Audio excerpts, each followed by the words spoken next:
ꯊꯦꯡꯅꯕ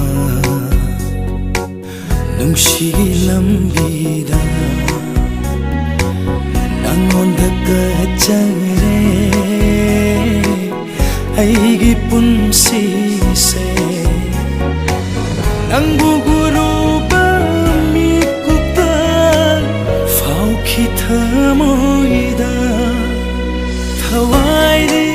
chhatkhare nanata Hakchang di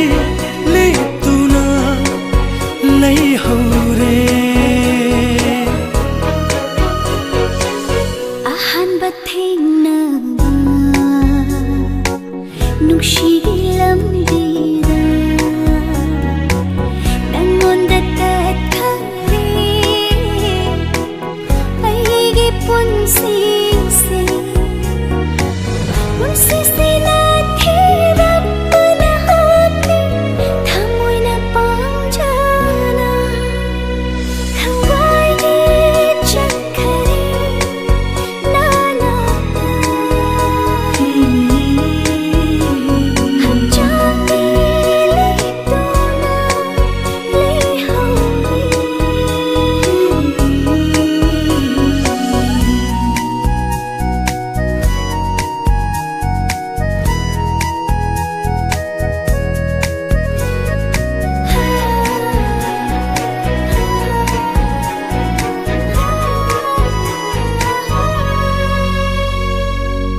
Ichilna fondo pa Ngamdrava wahai sin Nong thakta thok liba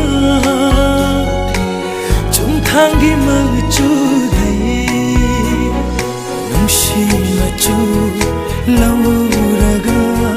Nanggi hakchang simba thuna Irage nungshi wahai sin Irage nungshi wahai sin Lechingi ma fol ma tha Ningai dana hitlada Sana konung malaba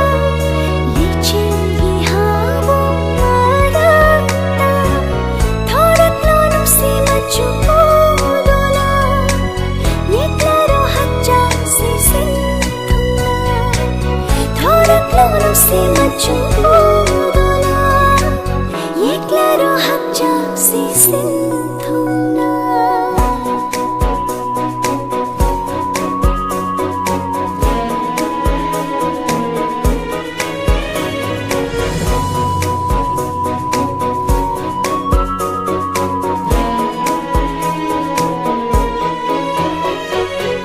Musuk muba nonggi mapai deisu Helli nanggi samlangna Fajaba Musuk muba nonggi mapai deisu Helli nanggi samlangna Fajaba Thavalna fingau kuplaba Lupa ahing malama chudai Thavalna fingau kuplaba Lupa ahing malama chudai Helli nanggi kuchuna Helli Samlangi mapop sukai hanbinu Punsi machu sukol hanbinu